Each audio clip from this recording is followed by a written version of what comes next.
Hi, welcome to BF6, Issues Affecting Students. There are 6 parts in Boarding Fundamentals, and this is the last part, Part 6, all the different issues that affect students. There are 2 types of assessments. Part 1 is a scenario, Part 2 are the ways that the program and the supervisor responds to these issues. So just looking at the scenario for Part 1, it says this. You're involved in the induction program for a group of boarding supervisors who are commencing at your boarding residence. You're delivering a section of the induction program on empowering students. List below all of the points for your talk under the headings Empowering Young People Personal Goals, Empowering Young People Leadership, Empowering Young People Self-Discipline, and Empowering Young People Reputation and Character. So as we go through these, just write down some dot points that would guide your talk in an induction type scenario. So the first one of these is empowering students with personal goals. We can empower students to become more self-reliant and focused by helping them set their own personal goals. So you just work with a young person to write down, to set their own personal goals. Then you discuss these regularly with the student and kind of hold them accountable to the goals, encourage and support them to meet their goals. Then we can empower students through leadership, and boarding is an ideal environment for young people to develop leadership qualities. There's lots of opportunities. So you can explain the qualities of a leader, explain how young people can develop these qualities, provide opportunities for leadership, facilitate leadership by advising, encouraging and providing feedback. And there's lots of good websites on leadership for young people. Then you can empower young people to be self-disciplined. So this book of Goleman's, Focus and the Hidden Driver of Excellence, says this: statistical analysis has found that a child's level of self-control is every bit as powerful predictor of adult financial success and health, and criminal record for that matter, as are social class, wealth, family of origin or IQ. And so this is very interesting because, I guess we've always thought that the main predictor of whether a young person is going to achieve things in life, if they're going to be successful in life, is things like their family, wealth, social class, socioeconomic status and all of that sort of thing. But what he's saying no, that's not right. He says the child's level of self-control is every bit as powerful predictor. He goes on to say this: the same goes for high school success. High self-control predicts not just better grades, but also good emotional judgment, better interpersonal skills, a sense of security and adaptability. Baumeister says, forget about self-esteem and concentrate more on self-control and self-discipline. Failure of self-control is implicated in most of the problems that plague us. So how do we do this, young people and self-discipline? Willpower can be developed just like a muscle. So the 4 skills of self-discipline are concentration, completion, consistency, and commitment. So we can work with young people to develop their own self-discipline, to develop these skills of self-discipline. And again, the boarding environment is the ideal environment for doing it.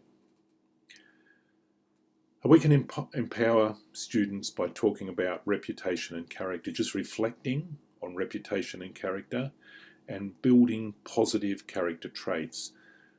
Also, students should understand that when they're on leave, either overnight leave or short leave, their actions and behaviour reflect not only on themselves but on the boarding residents, on people in the boarding residence, on their parents, their community, and so they just need to be careful about their actions and their behaviour. And so that's the first part of this, which is basically a scenario on empowering students. Now, the next part of this is focusing on a range of different issues that affect young people and how we as boarding staff, how we can address these issues and help young people with these issues. So the first one of these is about sleep. Students cannot function properly if they don't get enough sleep. Secondary students require 8 to 10 hours of sleep every night, probably more than we've thought in the past. Not enough sleep means they're vulnerable to stress and depression. Not enough sleep, students become aggressive, emotional, their planning is poorly organised, they have, their concentration is poor, poor creativity, not working to their full potential, they can't solve problems, they struggle with maths, science and abstract concepts, their motor coordination is off, they can become obese and overweight, it affects their immune system, and for their learning, sleep is necessary for storing certain types of memory. So you can see that not enough sleep is, a very big issue. And sometimes people say to us, they talk to us about the fact that so many young people are affected by depression, anxiety, and they say to us, well, why is that? Why is this? What causes it? And one of the things is probably sleep, not enough sleep. So how can we help young people? We can support students by ensuring that timetables, routines and processes enable students to get enough sleep.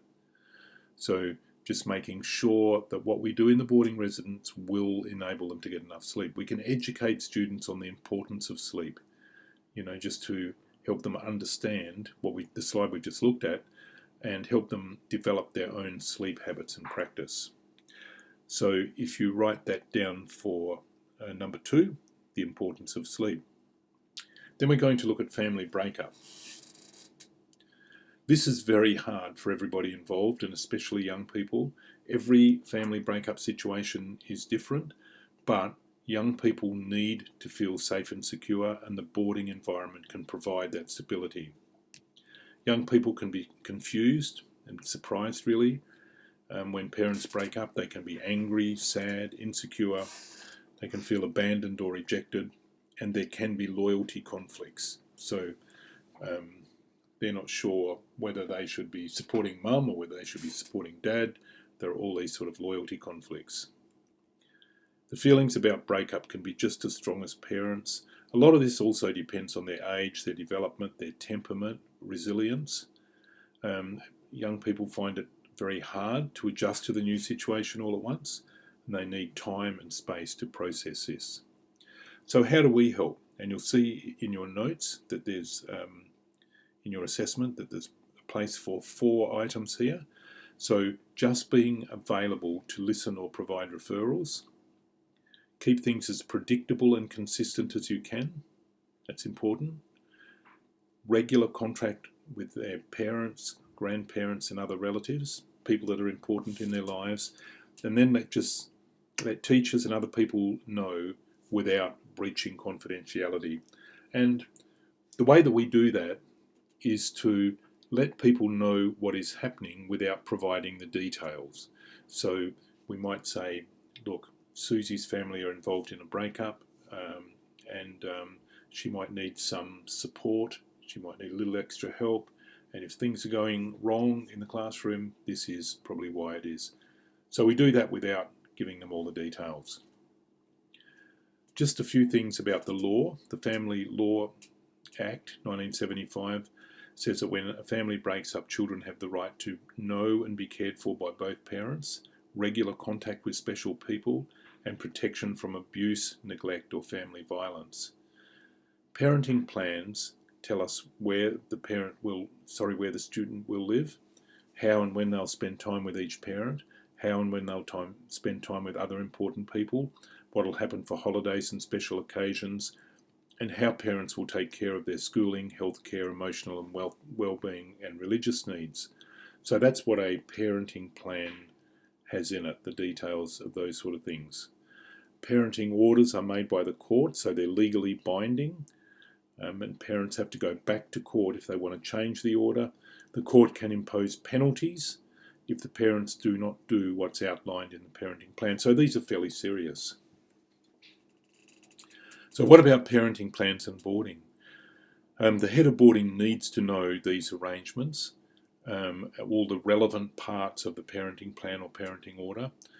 The head of boarding needs to know who will be the parent contacting the residents, what are the arrangements for contact, arrangements for exit weekends and holidays, are there restrictions on any party, are there any restraining orders. The head of boarding needs to know that.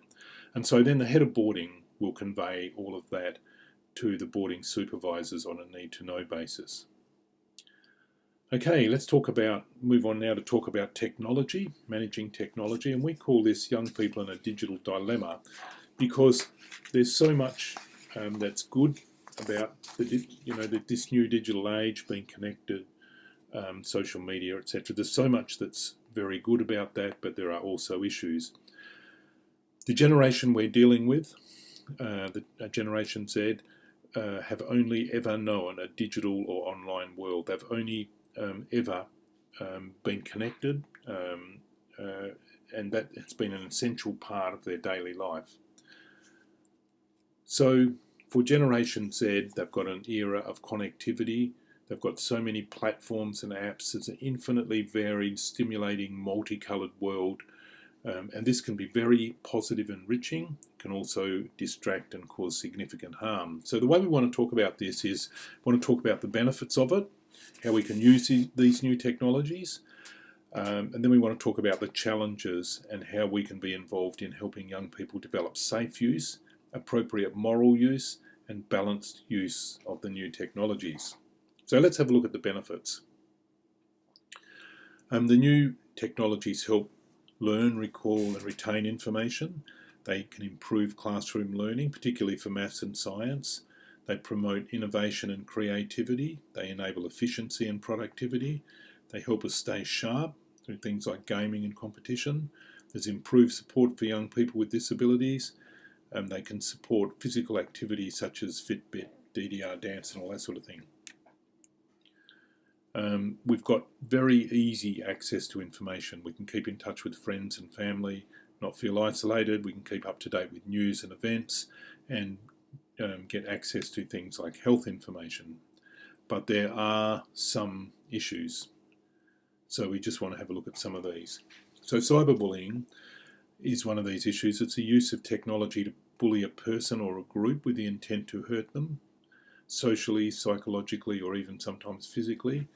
It can occur in many different ways: abusive texts, emails, hurtful messages, images, videos, imitating others, excluding others, humiliating others, nasty online gossip and chat. One of the real problems with cyberbullying that makes it quite different from traditional bullying, playground, classroom bullying, is the sheer number of people who can get involved. Lots and lots of people can get involved and make a person's life very difficult, very miserable.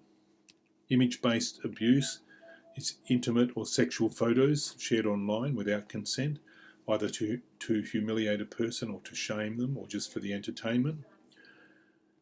Or offensive or illegal content, including pornography. So this is what is described as offensive or illegal content. So this is footage of real or simulated violence, criminal activity, accidents from video clips, games or films, sexually explicit content, child sexual abuse, content that advocates a terrorist act, content instructing or promoting crime or violence. Sexting, which is different from image-based abuse. This is the sending of provocative or sexually explicit photos, messages or videos, generally using a mobile phone but also online, can have serious social and legal consequences. Social networking, and we all, pretty much all of us are involved in social networking. But there are some issues for young people, and one is this whole issue of anonymity. They think they're anonymous, they share too much information, they don't protect their personal information, and they treat their online friends as real friends. And then trolling. So trolls enjoy seeing people get worked up about what they post. A troll anonymously abuses or intimidates others online for fun. Trolls purposely post inflammatory statements, not to bully or harass other people, but just to watch the reactions. Trolling and cyberbullying are quite different. Cyberbullies target a particular person and repeatedly attack them. Trolls set out to just annoy anyone they can. Okay, so let's look at this. These are apps that support young people to make wrong choices. So the first one of these is Audio Manager. And some of these apps are for hiding stuff on your phone or your device, so hiding it from parents or authorities or anybody else. And so Audio Manager is one of these. You press and hold down the the AM icon, and it reveals a lock screen, and you can hide messages, photos, videos, other material behind there, even apps. This is also called Hide It Pro. But so, imagine a parent opening up a child's phone and seeing Audio Manager. They're going to think, oh, that's nothing, and just move on. Same with this calculator. It just looks like a calculator. But you press a button and you can hide all kinds of inappropriate pictures. There was 100 Colorado students hit a sexting ring from parents and the school using that app. Another one is Volti. It stores photos and videos. The interesting thing about this is that if you try and access it, it'll take a photo of you. So if you're wanting to get into Volti, then it will take a photo so that the person can see who's trying to get in. Snapchat. Snapchat allows you to send a photo or a video from your phone and determine how long the other person can see it. Snapchat images are regularly posted to revenge porn sites called snap porn. It's easy to receive a snap, take a screenshot of it, and then share it with others. Burn Note. It's supposed to burn or erase after a set time, and that can be just seconds. Text messages only, not photos or videos. It displays one word at a time. One of the issues with this is that you don't even have to have this app on your phone for somebody to be able to send this to you. And this really encourages cyberbullying. Line is an all-in-one mobile hub for chatting, sharing photos, and etc. There are hidden chat features, and users can decide how long their messages will last. Omegle, users converse online with random strangers. It's an anonymous chat client. Users can discuss anything they like. Conversations are often filled with explicit sexual content, lewd language, reference to drugs, alcohol, violence, that sort of thing. And many users ask for your personal data up front. Tinder is a dating site, and a lot of people use it quite successfully for that, and that's fine. It's an app for hooking up and dating, but it does allow users to rate profiles. And so it's easy for adults and minors to find each other, and the rating system can be used for cyberbullying. A group can target a person and intentionally make his or her rating go down. Blender has 300 million users. You can meet new people through GPS locations, and immediately you say that, you're thinking, well, the young person can, get on Blender and then meet this new person and physically meet them in their own area. So there's no authentication required. Sexual predators are contacting minors on this. Minors can hook up with adults, and it's also used for sexting. Kick Messenger, instant messaging app. So users can create GIFs. The term sex buddy has been replaced with Kick Buddy, and young people are using Reddit and other forums to place classified ads for sex by giving out their Kick usernames. There's no parental controls, there's no way of authenticating users, and it's a prime site for sexual predators. Ask FM. This is one of the most popular Q&A sites, and it asks questions anonymously, but you can target a person with nasty questions and cyberbully using Ask FM. It's been associated with lots of 9 documented cases of suicide, and even more now, and the owners tried to change it, but eventually they unsold it, but it's still out there and it's still a problem.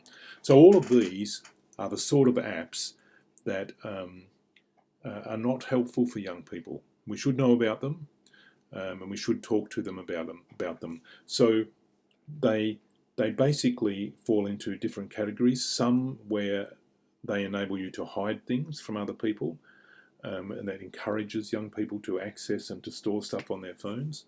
Some, and these are probably the worst, where it enables sexual predators to contact students, to contact minors.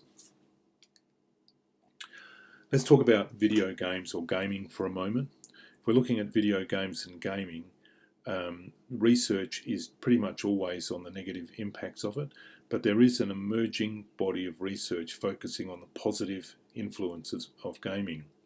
So this is a meta-study, so it studies other studies, and it studied 200 research papers and reports, and it said this: playing video games positively influences a young person's emotional state, vitality, engagement, competence and self-acceptance, and it's associated with higher self-esteem, optimism, resilience, healthy relationships and social connections and functioning. So, that's pretty interesting. It's very positive. Clearly, excessive video game use is not good for mental health, and it's associated with negative outcomes such as anxiety and insomnia. So, how can we be involved in helping young people? With safe use, appropriate moral use, balanced use. So let's have a look first of all at cyberbullying. So we can support young people, and this is cyberbullying. It's question 4 on page 4. So be proactive. So that means, get education, get information ourselves, and then discuss these sort of things with young people. So just be proactive about being involved in it. Foster transparency and open communication. Respond carefully and calmly. Don't remove the connection. Look for safe alternatives. And just discuss and inform students about cyberbullying. They need to know that cyberbullying is not their fault. They need to understand the whole digital footprint, the reputation thing, and they need to understand and use privacy settings on their device. There is an app here called Stymie. This is an app which is a protected reporting environment where students can report if they're being bullied or another student's being bullied. So schools have got these apps, and a young person who is bullied or who knows about someone else being bullied, they can use this app to make a report. There's a great YouTube video here about digital footprints. It's the rock band B2M from Tiwi Islands, and that's really worth showing to young people. Pornography. So it's very difficult to prevent young people from accessing it. 30% of all internet traffic is porn, probably 450 million unique visits to porn sites every month, more than Netflix, Amazon and Twitter combined. It's very visible and it's very pervasive. And more than 90% of boys and 60% of girls have seen porn. It's become much more accessible. And when we say accessible, you can accidentally get onto porn sites very easily, and so can young people, inadvertently, without intending to do it, just by clicking on the wrong icon or asking for information about the wrong subject. They're instantly onto a porn site. It's also becoming a lot rougher, harder, more aggressive. So a recent analysis said that 88% of scenes on pornography sites included acts of physical aggression, 48% had verbal aggression, and the aggressive acts included gagging, choking, slapping, and in 94% of cases, all of this aggression is directed at female performers. So pornography is affecting young people's sexual understanding and their understanding of relationships, and it can also be addictive. So what do we do about it? Much the same as we said for cyberbullying, we need to be proactive. So we need education, information and open discussion about this. We need to foster transparency and open communication. We need to respond carefully and calmly. Don't immediately remove the connection, because that's what the young person dreads. If I tell mum or dad, they're just going to disconnect me and then I won't be able to get online again. So develop strategies to help a young person deal with pornography. Convey to young people that viewing pornography is damaging to relationships. It does not represent normal, loving relationships, and it can be very addictive. All right, online predators. It's a problem. So this research came from America, but it's very similar in Australia. 1 in 5 young people had unwanted sexual solicitation, and so these solicitations included requests to engage in sexual activities or sexual talk or to give personal sexual information. 75% of children are willing to share personal information. 1 in 33 had aggressive sexual solicitation in the past year. And young people who communicated online with people they didn't know, 18% of 12 to 13-year-olds and 8% of 8 to 9-year-olds. That's at 8 to 9-year-olds. So that's very problematic. Sexual predators target children who are in the care of the state, who've experienced previous maltreatment, they've got learning or social difficulties, they're from single-parent families, they'll cooperate for a desired award, or they have low self-esteem. And so it's similar to what we talked about before, just being proactive. So this is the answer to question 6, managing technology online predators. So to support students, be proactive, education, information, discussion, foster transparency and open communication, listen carefully to what they're telling us, respond carefully, don't remove connection, develop strategies to help them deal with predators and discuss this with young people. Can convey information to young people. So this is what we would convey to them. The dangers of posting personal information, how to be assertive online. We need to help young people to be assertive so that they can say, no, I'm not going to be a part of this. No, that's inappropriate. So that we can just work with them to be assertive. That the anonymity is a false sense of privacy. It's not private at all.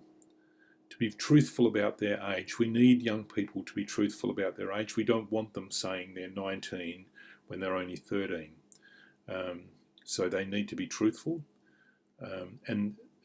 Because one of the reasons for that, of course, is that if an adult is contacting a young person and they think they're 19, they're probably not committing a crime.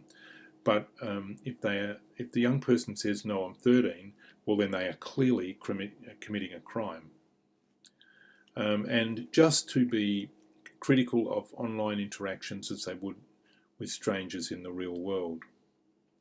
So let's talk about gaming for a moment. This can take over a young person's life. It can cause an imbalance. If there's too much, it'll affect grades, relationships, and involvement in other activities. And boarding staff can help young people to achieve a balance by removing video games from the study environment, allocating a specific amount of time, increasing the difficulty in accessing video games, include video games as a part of the reward system. So help a young person to have their own reward system. So they might say to themselves, I'll do 1 hour's homework, then I'll do 30 minutes gaming. And just getting young people to be very selective about the games that they use, because there's some research that says that violent video games do contribute to aggression in young people. So how do we manage devices and connectivity in boarding?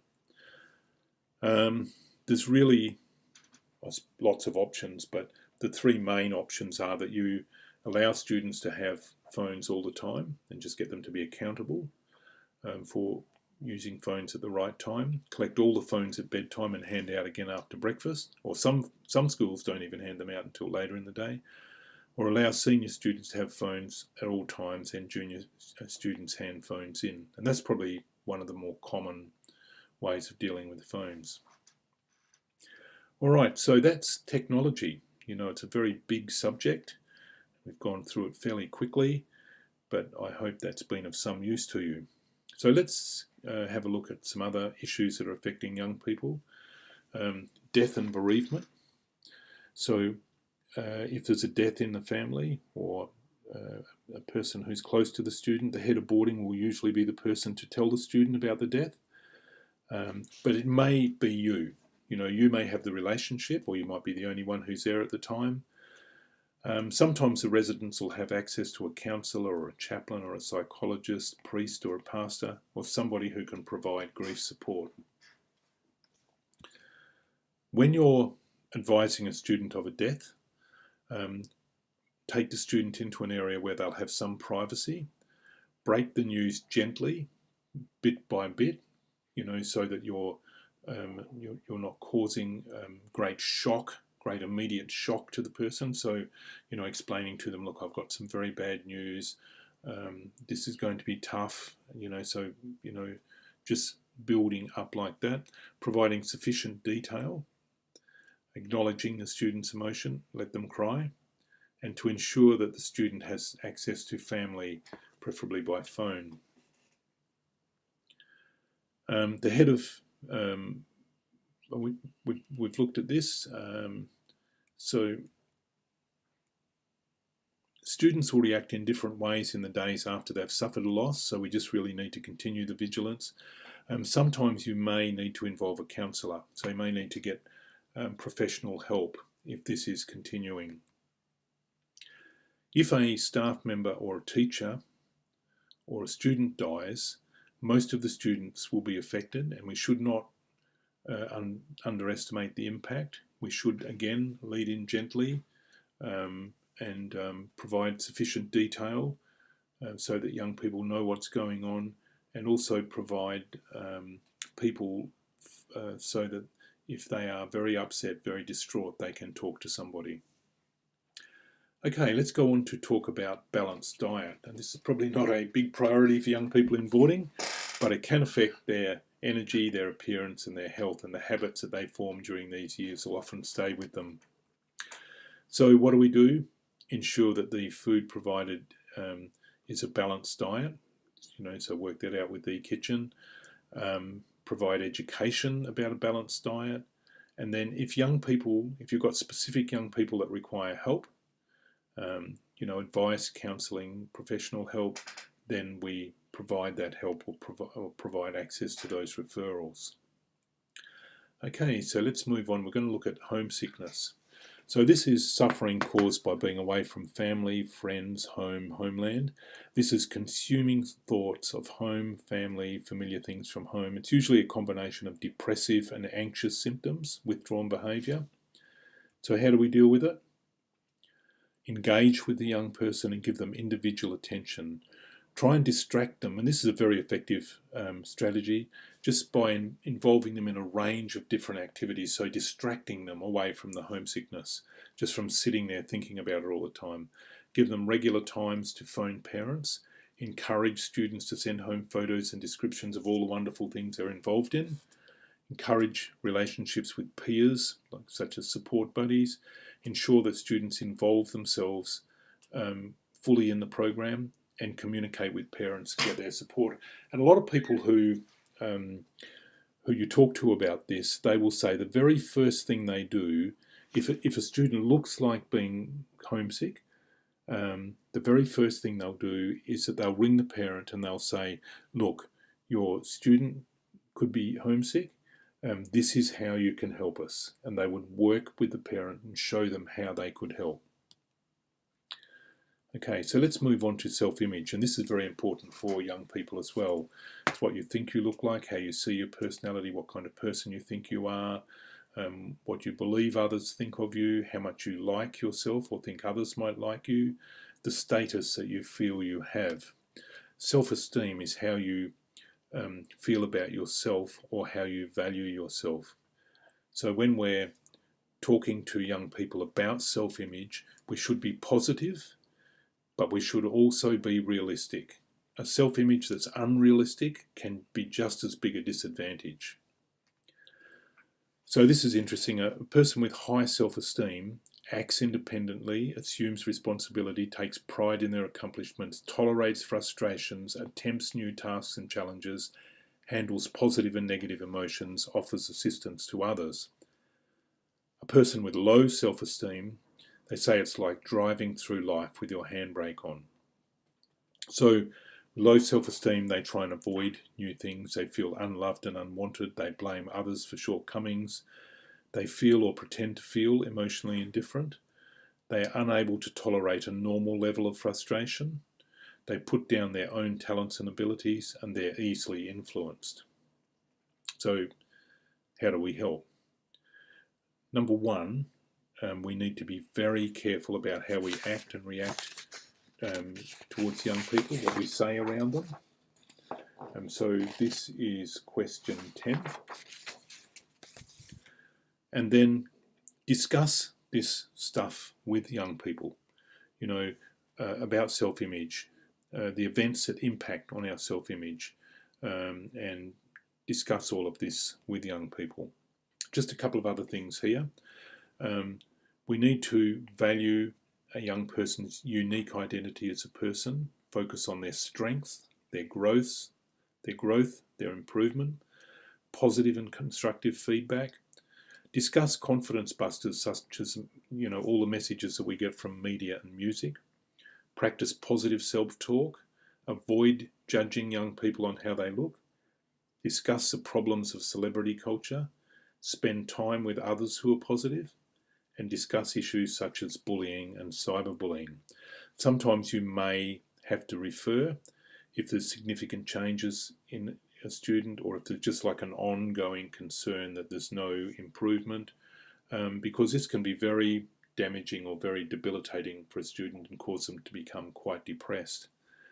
So we refer if they are withdrawing, if they're isolated, and if there's any sort of request to get help. So we would send them to school psychologists or to counsellors. Okay, let's talk about smoking. So we know that it's addictive and it's very bad for the health of young people. The rates of smoking amongst young people are very low. They're 5.1%, so that is very low. So that's 5 in 100 smoke. So that's been reducing for some time. So smoking and boarding, we would say smoking's not allowed at any time, and there are sanctions or consequences if a young person smokes. And, just help them with health education, the health dangers of smoking, work with individual students to help them quit. The situation with Indigenous young people and smoking is quite different, because remember we said 5.1% of Australian young people smoke. Well, 39% of Aboriginal and Torres Strait Islander students aged 15 years over are daily smokers. For young people in remote areas, this is 47%, so it's nearly 10 times as high as the Australian average. Family and peer influence plays a central role in smoking initiation amongst Indigenous young people. So what do? This is the best outcome, that they embrace the residence rules, Indigenous young people, that they stop smoking, and that they improve in health. That's the best outcome. But what we often see Indigenous young people are suspended or expelled from schools because they can't stop smoking. So you could do something like this.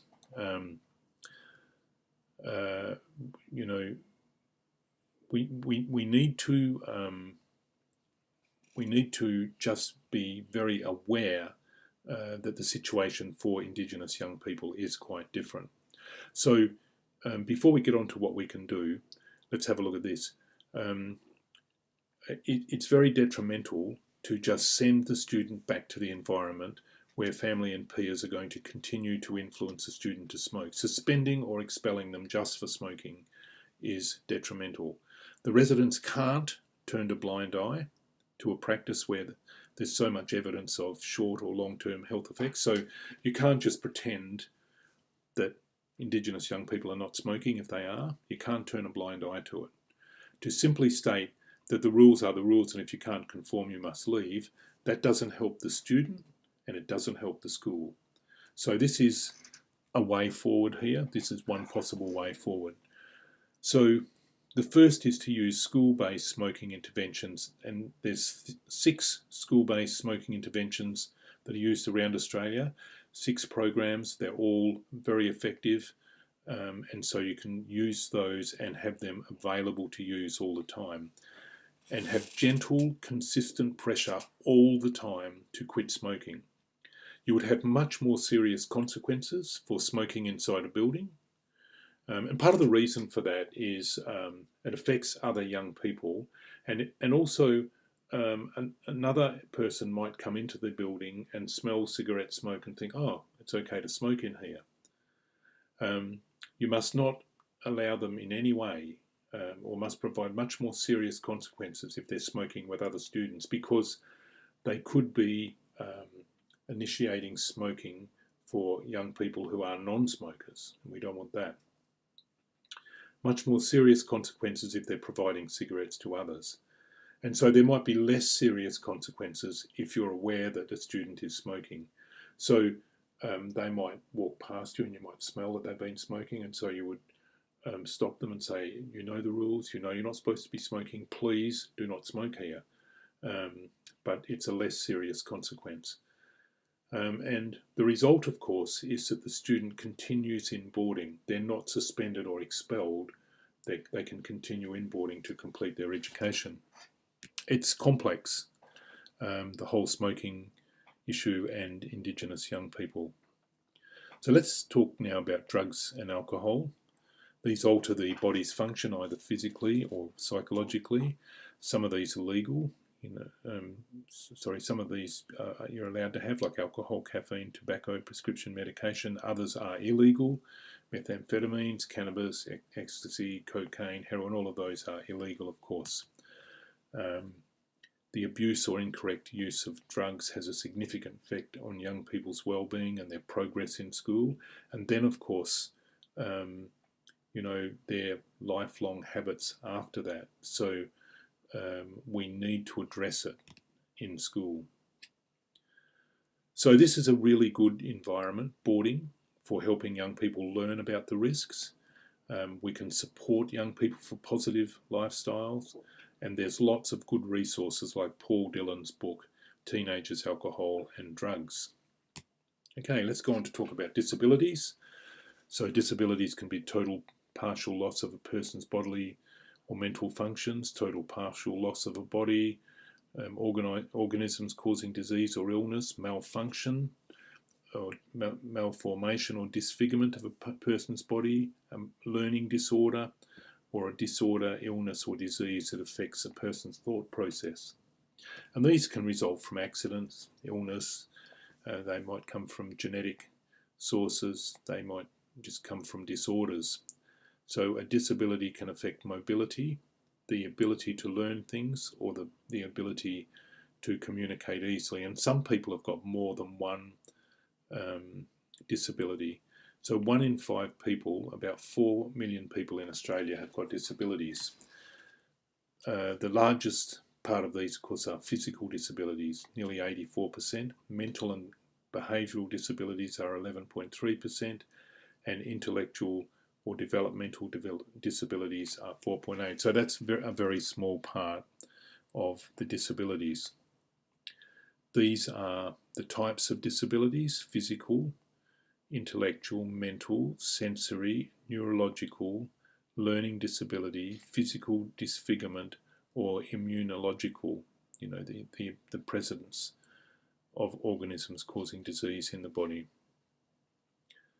Students with disabilities, most of these attend regular schools or special needs units in mainstream schools, and some attend special schools.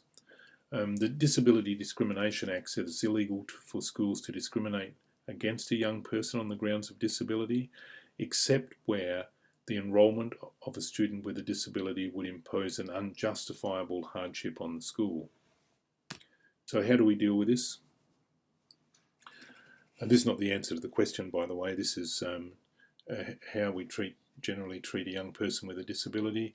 Emphasise individuality, not disability. Avoid emotive portrayals of people with a disability. Portray people with a disability as part of the boarding community and in a a variety of roles, avoid stereotyping, don't focus on a person's disability or mention it unless it's important in the conversation, avoid describing disability in medical terms. So this is how we would support young people with a disability, just being very careful and very sensitive around them, providing support for them if they need it. And a lot of young people will not want you to provide support. They will not want you to treat them any differently from anyone else in the classroom. Sometimes you'll need to refer on to professional support.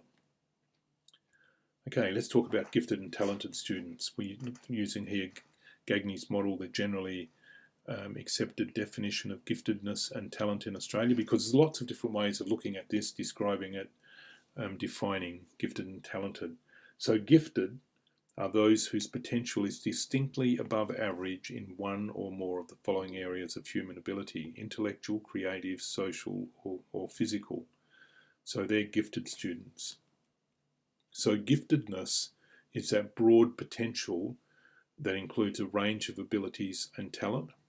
Talent comes from giftedness being developed through a developmental process which includes learning and learning opportunities. So a person can be gifted but not talented. So how do we deal with these young people? The first is activities to extend young people. So whatever activities we can provide just to extend them, challenge them and support goal setting and higher order thinking skills. Involve them as leaders, use them in developing residence activities and programs, help them to pursue their interests independently, which of course is so much easier with the internet, and provide leadership opportunities and empower young people. Let's go on to talk about homework. There's been a lot of debate about homework, against homework. People say it creates stress, stops them from being involved in important relational, social, recreational activities. For homework, people say that it provides opportunity for the student to reinforce and practice what they've learned during the day. It also helps students form discipline and study habits that will stay with them through their life.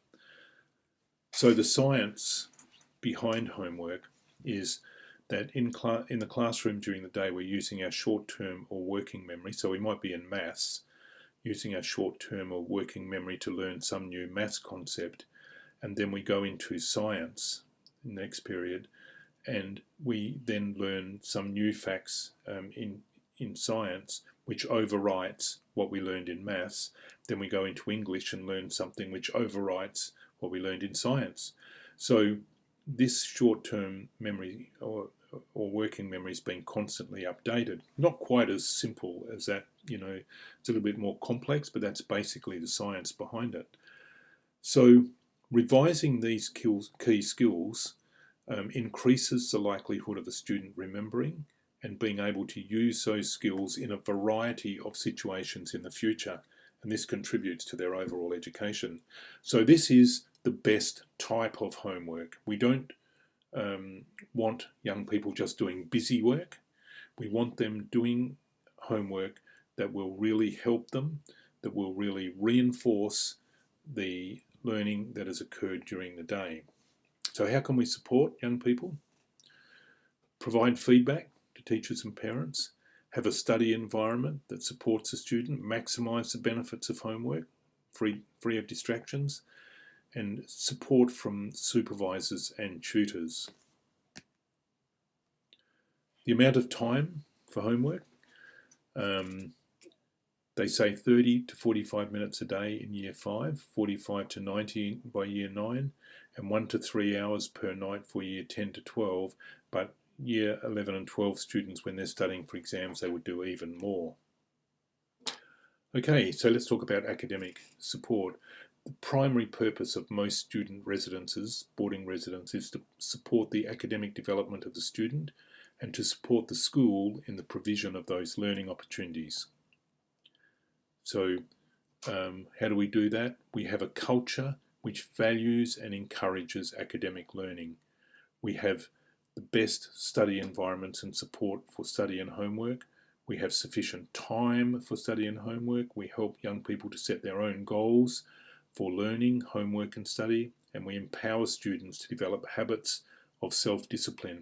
I hope you're seeing this self-discipline, self-management theme coming through here and how important that is. We should have learning programs in the residence that support academic achievement. So these might be learning programs like learning about how to write an essay, how to study, how to research, how to avoid distraction. So these learning programs which will help young people in their homework, in their study, as they are reinforcing what they learned during the day. So that's it. Thank you very much. You've come to the end of Boarding Fundamentals. You've got a couple of assessments still to do. One of those is a practical assessment and one is a skills checklist. Thank you. Bye.